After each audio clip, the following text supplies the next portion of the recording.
Kirill Budanov के जवान Ukraine ground force के संपर्क में हैं। उन्हें इंटेलिजेंस इनपुट पहुंचाया जा रहा है ताकि आमने सामने की जंग में रूसी जवानों का मुकाबला किया जा सके। दरअसल ज़ेलेंस्की ने पोक्रोवस्क में सरेंडर से साफ इनकार कर दिया है। उन्होंने पोक्रोवस्क में यूक्रेन का आखिरी सैनिक जिंदा रहने तक जंग लड़ने का आदेश दिया है। ऐसे में ज़ेलेंस्की की जिद और रूसी रणनीति के सामने यूक्रेनी जवान बेबस है।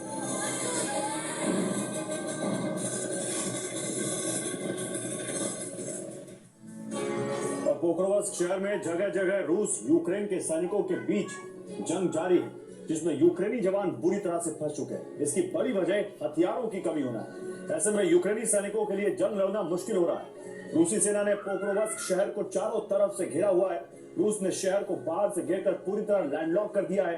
पोक्रोवस्क तक जाने वाले हथियार रूट पर रूसी ड्रोन नजर रख रहे हैं। जैसे ही कोई ट्रक हथियारों की सप्लाई लेकर पोक्रोवस्क की तरफ चलता दिखाई देता है, उसे तबाह कर दिया जाता है। पोक्रोवस्क में रूस की ग्राउंड फोर्स और ड्रोन ब्रिगेड मिलकर काम कर रही है। रूस की ग्राउंड फोर्स ने 10-10 सैनिकों को छोटे छोटे करीब 20 ग्रुप में बांट दिया है, जो जगह जगह छिपे यूक्रेनी सैनिकों पर रेड कर रहे हैं। इसमें रूस की ड्रोन ब्रिगेड भी उनका साथ दे रही है। दरअसल इस वक्त पोक्रोवस्क के आसमान में कई ड्रोन मंडरा रहे हैं। इन ड्रोन के जरिए यूक्रेनी सैनिकों की लोकेशन ट्रेस की जाती है। लोकेशन मिलते ही रूसी सैनिक छिपे हुए यूक्रेनी सैनिकों पर हमले कर देते हैं।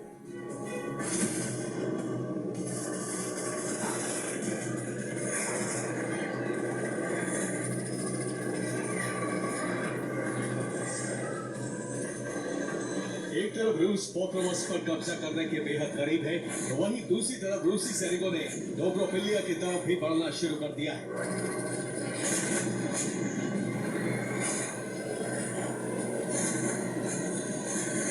डोब्रोपिलिया की तरफ रूस की 5 टुकड़ियां कूच कर चुकी हैं।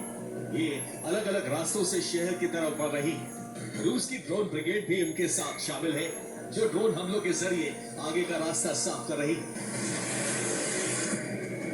एक तरफ रूस की ग्राउंड फोर्स आक्रामक है, तो चेर्निहिव, सुमी और ड्नीप्रोपेट्रोव्स्क पर आसमान में भीषण हमले किए जा रहे हैं। चेर्निहिव में रूस ने बड़ी ड्रोन स्ट्राइक की है। शहर पर करीब 20 ड्रोन दागे गए। रूस के आत्मघाती ड्रोन जगह जगह जबरदस्त धमाके करते नजर आए। इन ड्रोन का टारगेट रिहायशी इलाके और एनर्जी इंफ्रास्ट्रक्चर था। क्रामातोर्स्क में भी रूस ने कई ड्रोन दागे। रूस ने यहां मौजूद विंड टरबाइन पर हमले किए।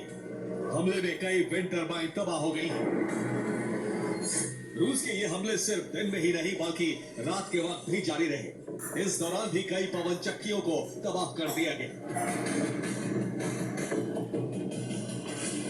जानकारों के मुताबिक रूस बर्फबारी से पहले यूक्रेन के अहम शहरों की घेराबंदी कर रहा है, ताकि जब भीषण बर्फबारी हो तो सैनिकों की रसद और दूसरी सप्लाई काट दी जाए। ऐसे में यूक्रेनी सेना या तो मारी जाएगी या फिर सरेंडर को मजबूर होगी, और पोक्रोवस्क इस मिशन की सबसे अहम कड़ी है।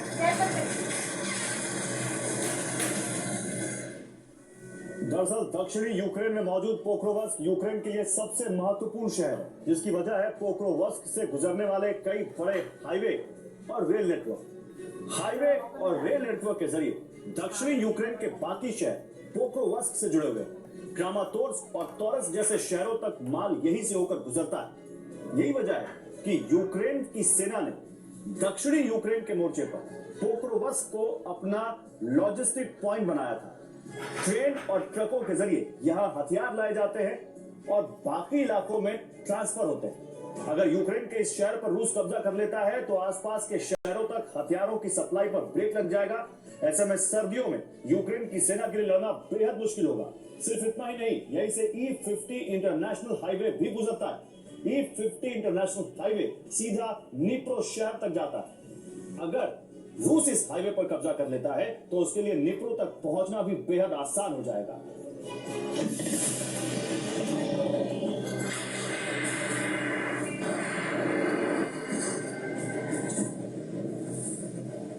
ज़ेलेंस्की साफ कर चुके हैं कि वो रूस के सामने झुकने वाले नहीं। ऐसे में यूक्रेनी सेना ने भी रूस को सर्दियों में कमजोर करने की कवायद तेज कर दी।